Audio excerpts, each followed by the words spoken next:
बिस्मिल्लाहिर्रहमानिर्रहीम। अस्सलामुअलैकुम। कब्र की पहली रात।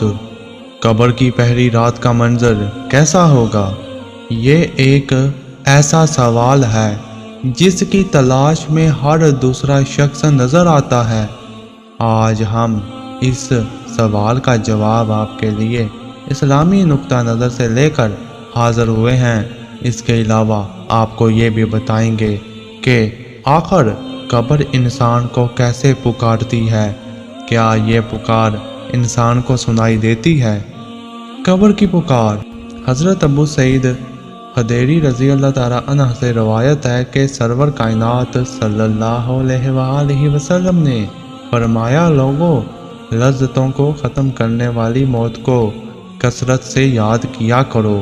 कब्र हर दिन अपने मुर्दों से खिताब करते हुए ऐलान करती है, मैं गुर्बत और तन्हाई का घर हूँ, मट्टी और कीड़ों का घर हूँ। जब मोमिन को दफन किया जाता है तो कब्र इसे मरहबा कहते हुए खुश खबरी सुनाती है कि मेरी पुश्त पे चलने वालों में तू बड़ा महबूब था।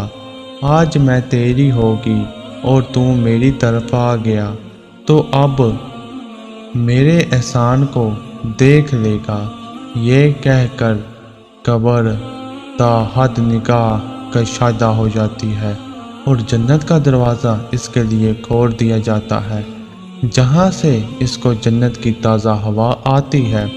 हज़रत अबू हुरैरा रज़ी अल्लाह ताला अन्हा का बयान है कि रसूल अल्लाह सल्लल्लाहु अलैहि वसल्लम एक जनाजे में शरीक हुए, फिर फरमाया, मैं भी आप सल्लल्लाहु अलैहि वसल्लम के हमरा था। आप सल्लल्लाहु अलैहि वसल्लम एक कब्र के पास बैठ गए और फरमाया, ये कब्र हर दिन बाआवाज़ बुलंदी कहती है, ए आदम की औलाद, तू क्यों मुझे भूल गया है? क्या तुझे ये मालूम नहीं कि मैं तन्हाई का घर, गुर्बत का घर, वहशत का घर, कीड़ों मकोड़ों का घर हूँ। मैं बहुत तंग घर हूँ, मगर अल्लाह जिसके लिए कशादगी का हुक्म फरमाएगा इसके लिए कशादा हो जाऊंगी। इसके बाद आप सल्लल्लाहु अलैहि वसल्लम ने फरमाया, ए कब्र, तू या तो जन्नत का चमन है या फिर आग का एक तंदूर।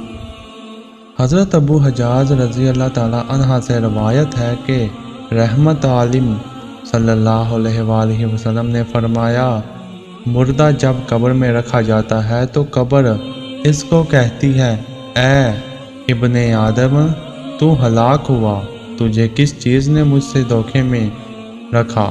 क्या तुझे मालूम ना था कि मैं फितना, तारीकी और कीड़े मकोड़ों का घर हूँ?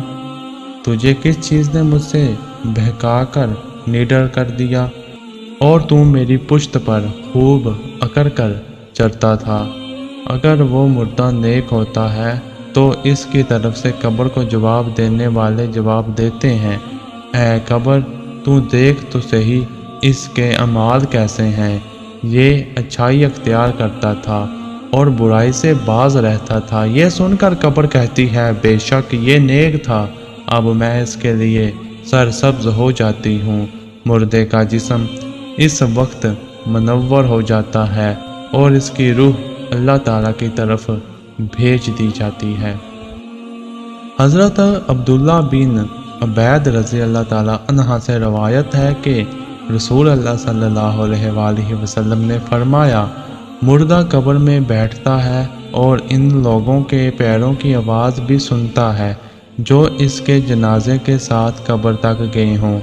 मुर्दे से इसकी कब्र कहती है कि ए इब्ने आदम, तेरी हलाकत हो, तूने मेरी तंगी, बदबू और कीड़े मकोड़ों का खौफ नहीं किया, इसलिए तूने इन चीज़ों से बचने के लिए तैयारी ना की।